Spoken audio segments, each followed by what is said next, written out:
औज़ुबिल्लाहि मिनश्शैतानिर्रजीम। बिस्मिल्लाहिर्रहमानिर्रहीम। अल्लाहुल्लज़ी खलक़कुम सुम्मा रज़क़कुम सुम्मा युमीतुकुम सुम्मा युहयीकुम हल मिन शुरकाइकुम मन यफ़अलु मिन ज़ालिकुम मिन शै'इन सुब्हानहु व तआला अम्मा युश्रिकून। ज़हरल फ़सादु फ़िल बर्रि वल बहरि बिमा कसबत ऐदियन नास लियज़ीक़हुम बअज़ल्लज़ी अमिलू लअल्लहुम यरजिऊन। फ़िल अर्ज़ि फ़न्ज़ुरू कैफ़ कान अल्लज़ीना मिन क़ब्ल कान अक्सरुहुम मुशरिकीन। ये सूरह रूम की आयतें हैं। वही मसला जो बुनियादी मसला है, जोहरी मसला है, ईमान का मसला है, और एक ही मसला है। ये रमज़ान अल मुबारक का महीना अल्लाह की रहमतों और शफ़क़तों के अंदर गोया तुग़यानी आ जाती है। मालिक जो बहुत ज़्यादा रहम करने वाला है, हर हाल में अपने बंदों से बहुत शफ़क़त करता है, मोहब्बत करता है, लेकिन इस महीने के अंदर उसमें जोश आ जाता है। और ये मालिक ने गोया बहाना रखा है अपने बंदों को नवाजने का। हर तरफ मसाजिद के अंदर आपने सुना होगा फ़ज़ाइल बयान हो रहे होते हैं। बड़ी फजीलत है इस सौम की। बल्कि हदीस में आता है कि हर चीज़ का एक सवाब का एक मिकदार है, यानी गिनी जा सकती है 100 सोम की। सोम की जो अजर है इसके लिए कोई दुनिया में पैमाना नहीं है कितना अल्लाह ताला अजर देगा। लेकिन मसला ये है कि आज उम्मत मुसलमा उसकी हामिल नहीं रही है। हमारे प्लेटफॉर्म से ये बात बयान होती है जो किसी प्लेटफॉर्म से इस अंदाज से बयान नहीं होती है, क्योंकि ये बात ना बताई जाए तो भाइयों के साथ बहुत बड़ी ज्यादती और बहुत बड़ी नाइंसाफी होगी। उनको अगर ये कहा जाए कि आप रोज़ा रखते हैं, इफ्तारी करते हैं, तहज्जुद गुजारी भी है, क़यामुल लैल भी है, बस बड़ी फजीलत है, और मरने के बाद बाबर रेहान से गुजरोगे, और वहाँ जब पहुँचे तो मामला उल्टा हो जाए कि अमाल भी मौजूद हैं, तहज्जुद गुजारियाँ भी हैं, क़यामुल लैल भी है, पैसे भी खर्च करने, सदकात भी है, ज़कात भी, उम्रा भी, हज भी, लेकिन साथ शिर्क भी। तो बताओ अल्लाह के बंदो उस वक्त ये लानत भेजेंगे उसके ऊपर कि सारी बातें बताई हैं हजरत साहब ने, मौलवी साहब ने, लेकिन ये बात नहीं बताई है कि शिर्क छोड़ना था, शिर्क की निशानदेही नहीं की है, समझाया नहीं है। तो ये मसला है मेरे भाइयों, आपके साथ खैरख्वाही और अपने साथ भी खैरख्वाही का मसला है कि इस ईमान को माने बगैर और इसको बयान किए बगैर किसी की जान जहन्नम की आग से नहीं छूट सकती है। ये कुरान का निचोड़ है गोया, और ये सबसे सादा मसला है। अभी आप इन आयात के ऊपर गौर करें, थोड़ा सा इंसान गौर कर ले तो वो फिर शिर्क नहीं कर सकता है।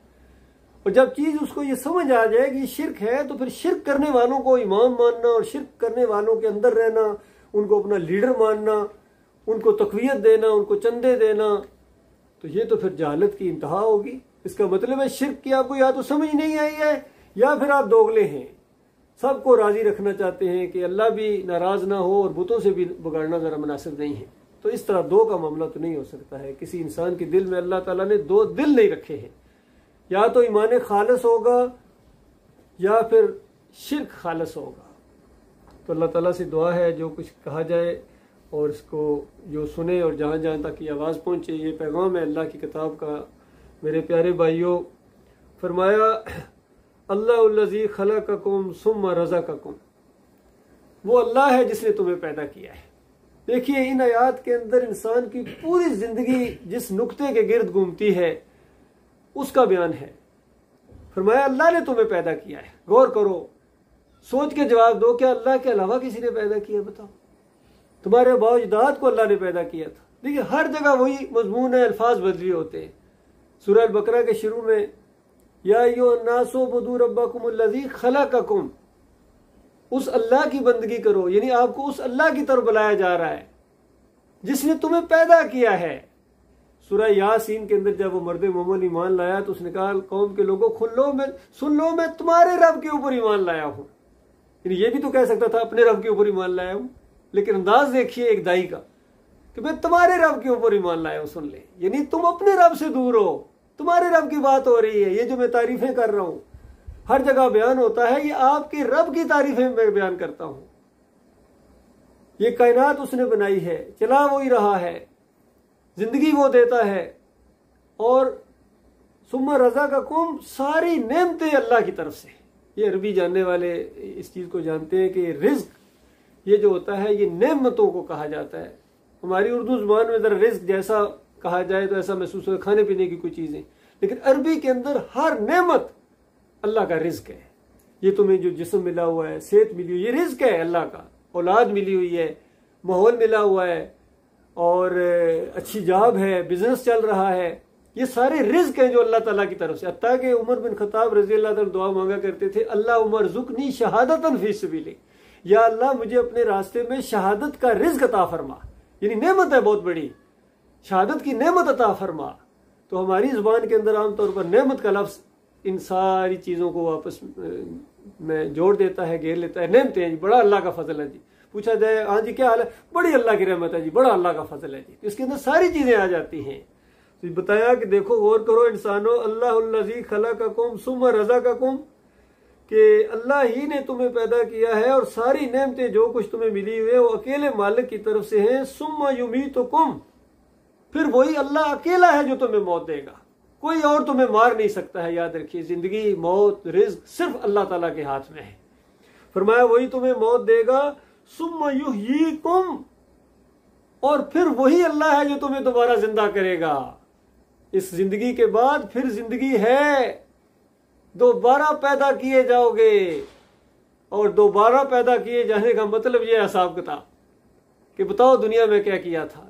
और यही चीज मुशरिकीन मक्का इसी वजह से नहीं मानते थे कि कोई नहीं दोबारा जिंदा होना, मर के खत्म हो जाए, क्योंकि हिसाब किताब का मसला आगे फिर वो इस पर वो इनकार करते थे, गोया इनकार करके खत्म मसला जी, बस इसके बाद कुछ नहीं। और जब ये बताया जाता था कि मामला ये नहीं है, एक एक चीज का हिसाब होना है। और पहली बात तुमसे यही है कि बताओ किसको तुमने रब माना था, ये तो पहले ही हो जाएगा। मन रब्बो को बताओ, तुम्हारा इलाह कौन था, तुम्हारा माबूद कौन था, किसके लिए रोजे रखे, किसके लिए नमाजें पढ़ी, किसके लिए दोस्तियां की, किसके लिए दुश्मनियां की, सब कुछ एक अकेले मालिक का जब पूछा जाएगा तो उस वक्त पता चलेगा मालिक कौन है, रब किसको कहते हैं। आज तो कहा जाए रब कौन है, रब तो अल्लाह है जी। अच्छा जी, दाता, वो दाता सोचों में पड़, आज का मुसलमान सोचों में पड़ जाता है। अब क्या जवाब दिया जाए। मुश्किल कुशा कौन है जी, अब सोचों में पड़ गया। हाजत रवा कौन है जी, खोटी किस्मत खरी कौन करता है जी, मुख्तार कुल कौन है जी। बस ये मुसलमान है, यहाँ चुप हो जाता है।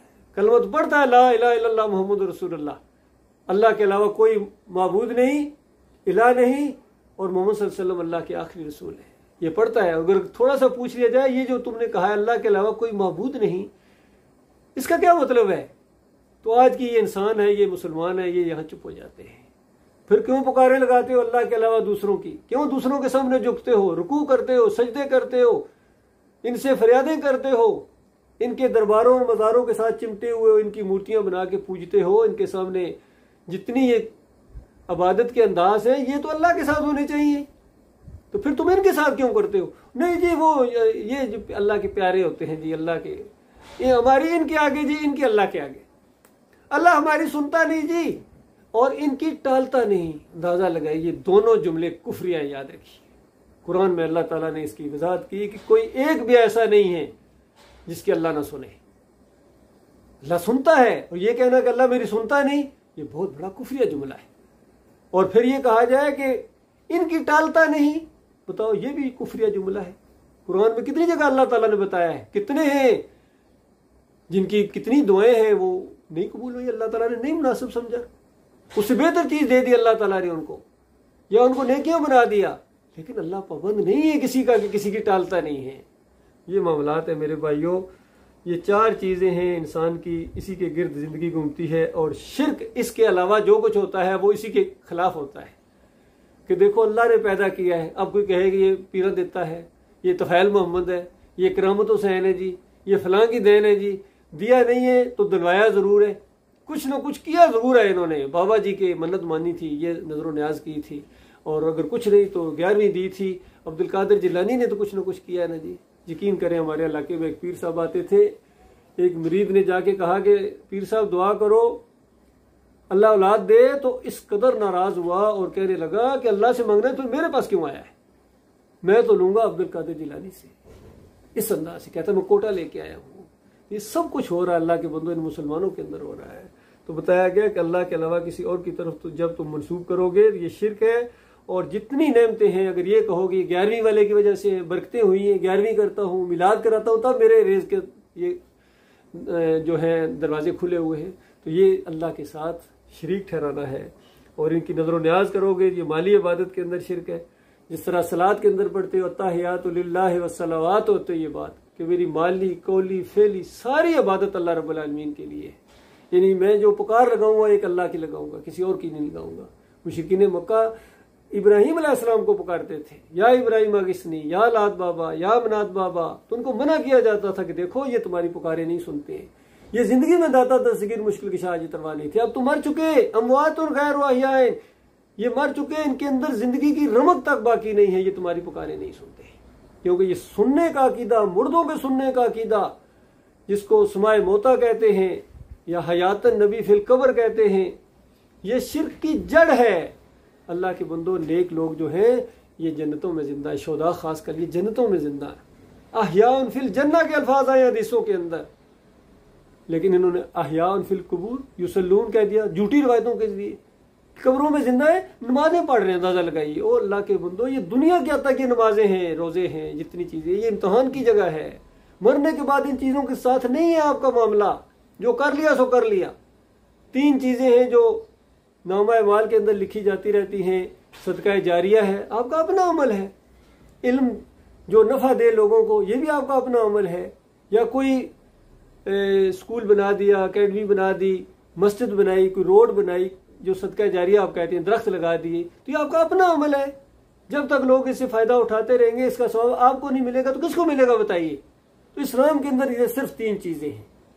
इसके अलावा ये जो मरने के बाद ये तीजा है, 40वां है, कुरान पढ़ के बख्शवाओ जी, एसाले सवाब है जी, ये बिल्कुल झूठी बातें हैं, ये इस्लाम के अंदर नहीं है अल्लाह के बंदों।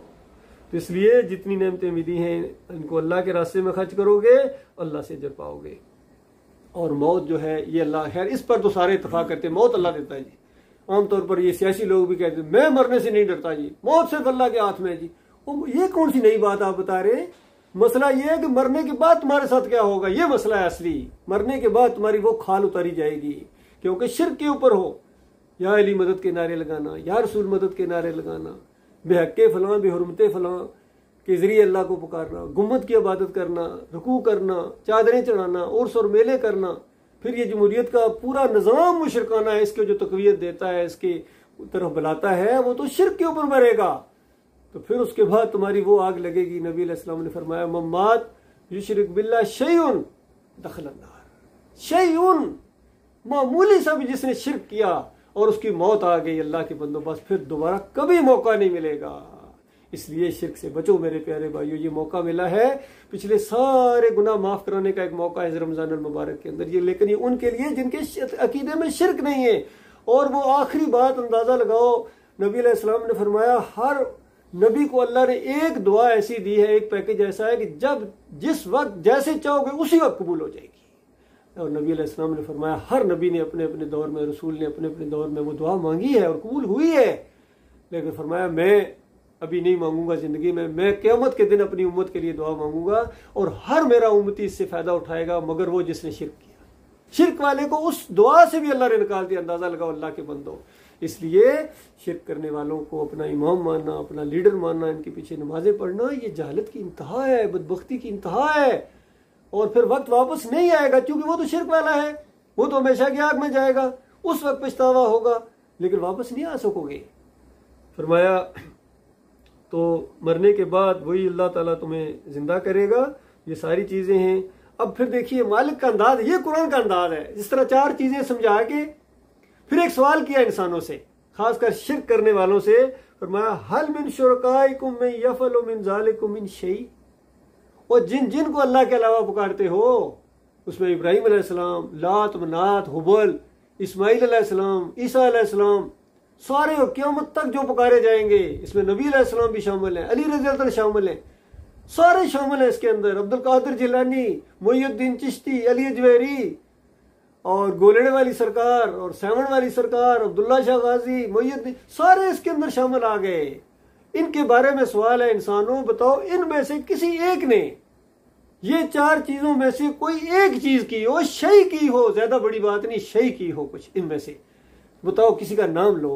अल्लाह के बंदो, मुशरिकीन मक्का के सामने इस अंदाज से तौहीद की दावत दी गई थी और आज यही दावत हमारी कौम के सामने है। बताओ अल्लाह के बंदो, जिनको पुकारते हो, क्या इनका हिस्सा है जमीन के ऊपर कोई चीज पैदा करने में, तुम्हें कुछ रिस्क देने में, कोई क्या मामला है अल्लाह के बंदो, क्यों? और फिर मालिक ने इनके ऊपर फतवा लगाया। हमें कह देते भाई आप फतवा बहुत लगाते हैं बड़ी, ओ हम नहीं लगाते, हम तो मालिक के फतवे क्यों कहते हैं, मालिक की बात सच्ची है। मालिक फरमाता है सुब्हानहू व तआला अम्मा युश्रिकून, बहुत ही बुलंद वाला वो जात है, ऊपर वो जात है। इस शिरक से मुशरिकों, जो तुम शिरक कर रहे हो ना, इससे अल्लाह ताला बहुत ऊपर है। तुम ये कह रहे हो कि अल्लाह ने इसके तफैल दिया है, इसके सदके दिया है, मालिक इस शिरक से पाक है। तुम इनको मदद के लिए पुकारते हो, ये खोटी खरी करते हैं, ये कुछ भी नहीं करते। यार याद रखना, सब कुछ अल्लाह करता है। हिंदुओं को भी औलाद अल्लाह देता है, सिखों को भी औलाद अल्लाह देता है, और इंसानों तुम तो इंसान हो, वो तो कुत्तों को भी औलाद देता है, सूर को औलाद देता है। अल्लाह के बंदो कौन सा तावीज पहनते हैं, किस मजार पर जाते हैं? ये तो निजाम है अल्लाह ताला का। क्या तुम इनसे भी यकीन हो गए हो, तुम्हें नहीं देगा, कलमा पढ़ने वालों को नहीं देगा? इतनी बात तुम्हारी समझ में नहीं आती है। फरमाया सुब्हानहू व तआला अम्मा युश्रिकून। फिर मालिक ने एक बात बताई कि आज जो जमीन के ऊपर ये फसाद है, जंगे हैं, नफरतें हैं, जो कुछ हो रहा है, ज़ाहरल फसाद फिल बर्र वल बहर बिमा कसबत ऐदियन नास, ये लोगों के अपने हाथों की कमाई है, ये इनके अपने करतूत हैं जो इनके ऊपर आ रहे हैं। लियुज़ीक़हुम बअज़ल्लज़ी अमिलू, ताकि इनके अपने अमाल की वजह से कुछ मजे अल्लाह के इनको चखाए। और वजह यह है लअल्लहुम यरजिऊन, ताकि ये अल्लाह की तरफ रुजू करें, अपने मालिक और खालिक की तरफ आ जाएं। ये जो हल्के के चौके हैं, हल्के अज़ाब अदना भी इसको कहा गया दूसरी जगह, ये इसलिए कि अल्लाह की तरफ रुजू करो। और आप देख रहे हैं कि अल्लाह की तरफ रुजू करने के लिए तैयार नहीं। इनके ऊपर मिसाइलों की बारिश होती है, इनके ऊपर जलजले आते हैं, तूफान आते हैं और नफरतें हैं, हर किस्म के अजाब इनके ऊपर अल्लाह ताला लाता है। ग्रोहों में बटे हुए ये अल्लाह बांटता है ताकि एक की ताकत का मजा दूसरे को सिखाए। ये अजाब के तौर पर है फिरका बंदी, मसलक परस्ती, ये सब अजाब की शक्लें हैं अल्लाह के बंदों। और अल्लाह की तरफ रुजू करने के लिए, लेकिन इंसान अल्लाह की तरफ रुजू करने की बजाय और अपने शिर्क में आगे जा रहे हैं, और अपने मसलकों में और आगे जा रहे हैं, और इन्हीं मौलवियों और पीरों के पीछे अपने ईमान को और अपनी आखिरत को बर्बाद कर रहे हैं। ये इनकी बहुत बड़ी जो है ये बदबख्ती है। फरमाया कुल सीरू फिल अर्ज़ फंज़ुरू कैफ़ कान आक़िबतुल लज़ीना मिन क़ब्ल, कि अगर इस डरावे और इस धमकी का असर नहीं आपके ऊपर होता है तो फिर गौर करो, जमीन पर चलो फिरो, खुद तहकीक करो, खंडरात को देखो, लोगों से पूछो, मुताला करो कि ये पिछली कौमों के ऊपर अल्लाह के अजाब क्यों आए थे। कौमे नूह को पानी के अंदर डुबकियां दे दे के क्यों मारा था। आद और समूद की बस्तियों के ऊपर किस तरह अल्लाह के अजाब आए, चंगार से उनके कलेजे फाड़ दिए अल्लाह ताला ने। फिरौन को किस वजह से डुबोया समुद्र के अंदर, और कौमी लूत को किस तरह बस्तियां उलट दी गई। सारे अजाबों की तरफ इशारा करके मालिक फरमाता है कि क्यों किया था हमने, क्या उनके, वो भी तो आदम अलैहिस्सलाम की औलाद थे, अल्लाह के बंदे थे ना, क्यों उनके ऊपर किया था। मालिक बताता है काना अक्सरुहुम मुशरिकीन, जब अक्सरियत मुशरिक बन गई थी, अक्सरियत जब मुशरिक बन जाती है, कौमी लेवल पर मामला हो जाता है, तब अल्लाह के अजाब का कोड़ा हरकत में आता है। अल्लाह के बंदो, आज उम्मत मुसलमान बहसीयत मजमूई शिरक के अंदर मुब्तला होगी। अरबी हो या अजमी हो, कोई भी इस शिरक से नहीं बचा है। कोई गुम्मत का पुजारी है, कोई बादशाह का पुजारी है, कोई पीरों का पुजारी है, कोई तावीज़ गंडे का है, कोई जमहूरियत के शिरक का है, कोई वतन परस्ती के अंदर, ये सारी शिरक की किस्में हैं। बेहक्के फलां, बेहुरमते फलां, ये सारा शिरक की जितनी किस्में हैं, जिनकी तफसील आपके सामने आती रहती है। मेरे भाइयों, गौर करो, अल्लाह की किताब अल्हम्दुलिल्लाह से लेकर वन्नास तक एक ही मसला बयान करती है। तुम्हारा इलाह, तुम्हारा माबूद, तुम्हारा दस्तगीर, तुम्हारा दाता, तुम्हारा मुश्किल कशा, बराह रास्त पुकारने के लायक, और उसके बताए हुए जिंदगी के इस तरीके के मुताबिक जिंदगी बसर करो। कोई और निज़ाम अल्लाह को पसंद नहीं है, याद रखना। ना यहूदियत चलेगी, ना नसरनियत चलेगी, और ना इन मुसलमानों की देवबंदियत चलेगी, ना बरेलवियत चलेगी, ना अहले हदीसियत चलेगी, ना सूफीज़म चलेगा, ना जमहूरियत चलेगी। एक दीन है अल्लाह का इस्लाम, इसके मुताबिक ज़िंदगी बसर करोगे तो अल्लाह ताला के यहाँ बहुत बड़ा इनाम पाओगे। और इज्तिमाई तौर पर अगर ये चीज़ नहीं है, आज किसी मुल्क का एक इंच हिस्सा ऐसा नहीं जहाँ इस्लामी निज़ाम हो, पूरी तरह अल्लाह की बंदगी हो रही हो, ऐसे माहौल के अंदर इनको क्या मैं मुबारकबाद दूं रमज़ान की, और क्या रोज़े के फ़ज़ाइल इनके सामने मैं रखूं, क्योंकि रोज़े के अब ये अहल नहीं रहे हैं, इनके ऊपर कोई चीज़ फ़र्ज नहीं अल्लाह की तरफ से। याद रखना, अपनी तरफ से लगे रहो। शिर्क के साथ अगर तुम्हारे राब्ते हैं और इसको भी प्रमोट करते हो तो उसके बाद तुम्हारे लिए एक ही चीज़ है जहन्नम का लावा, जिसके अंदर हमेशा तुम्हें जाना पड़ेगा। और ये दुनिया में कभी देखें, आजकल ये सोशल मीडिया के ऊपर ये आते हैं ऐसे वीडियो, ये लावा दुनिया का किस तरह उछलता है, किस तरह बड़े बड़े इसके आते हैं। ये तो इंतहाई मामूली चीज़ है, दुनिया का मामला है। जहन्नम की आग ऐसी खौफनाक आग है जो छोड़ने वाली नहीं है। हमेशा जो बीवी बच्चों को साथ ले जाए, अंदाजा लगे वहाँ बीवी चीखेगी कि जालिम, ये बात तूने नहीं बताई है। बच्चे लानते भेजें, मुरीद अपने पीरों पर लानते भेजेंगे, शागिर्द अपने उस्तादों पर लानते भेजेंगे, वोटर अपने लीडरों पर लानत भेजेंगे, और जवान अपने अफसरों पर लानत भेजेंगे। ये बात नहीं बताई थी, बाकी सारे काम करते रहे हो, इतने समझदार बने फिरते थे, ऐसे दोस्त तुम्हारे ऊपर लानत है। और आज जो ये बात आपको बता रहा, आपका अपना भाई है, हम मौलवी नहीं है, हम पीर नहीं है, हम सियासी लोग नहीं है मेरे भाइयों। हम यही बात जो कुरान और हदीस से ये बात समझी है, अपने लिए जिस चीज़ को पसंद करते हैं, आपके लिए भी वही चीज़ है। और ये बेहतरीन चीज़ होगी जो आप इसको कबूल करेंगे अपने लिए, अपने अहलो याल के लिए, अपने दोस्तों के लिए, अपने मुल्क और कौम के लिए, और सारी इंसानियत के लिए ये एक पैगाम है। अल्लाह ताला इसके ऊपर गौर व फिक्र करने और फिर उसको कबूल करने और उसके ऊपर जम जाने की तौफीक अता फरमाए, क्योंकि जम जाना असल चीज़ है। अगर जमे नहीं हो, फिसल गए हो, क्योंकि उसके बाद आपका इम्तहान शुरू होगा। ईमान खालिस इख्तियार करोगे तो उसके बाद इम्तहान होगा, फिर आजमाइशें आएंगी, फिर वही सब कुछ होगा जो मक्का में हुआ था और मदीना में हुआ, उसके बाद मदीना रियासत कायम होती है। अल्लाह ताला हमारी हिफाजत फरमाए, मालिक हमारे कदमों को जुमा दे, हम पीछे ना हटे इस मामले में, और आखिरी सांस तक इस ईमान खालिस को ले जाएं। फिर अल्लाह के सारे वादे इंशाअल्लाह पूरे होंगे। हमारा मालिक सच्चा है और वो सच्चे वादे करता है, और अल्लाह ताला अपने मोमन बंदों के लिए वो कुछ तैयार करके रखा जो दुनिया की किसी आंख ने नहीं देखा है, किसी दिल के ऊपर उसका तसव्वुर नहीं आया, किसी कान ने उसकी खूबियां नहीं सुनी। अल्लाह के बंदो, अकल हैरान है कि मालिक कितना मेहरबान है, कितना नवाजने वाला है। और दूसरी तरफ भी यही मामला है कि ये शिर्क करने वाले, कुफर करने वाले, दोगले मुनाफिक किस्म के लोगों को जहन्नम में डाला जाएगा, ये किस तरह वहाँ बर्दाश्त करेंगे? हमेशा हमेशा उसके अंदर रहना पड़ेगा। वक़ूलु क़ौली हाज़ा अस्तग़फ़िरुल्लाह ली व लकुम।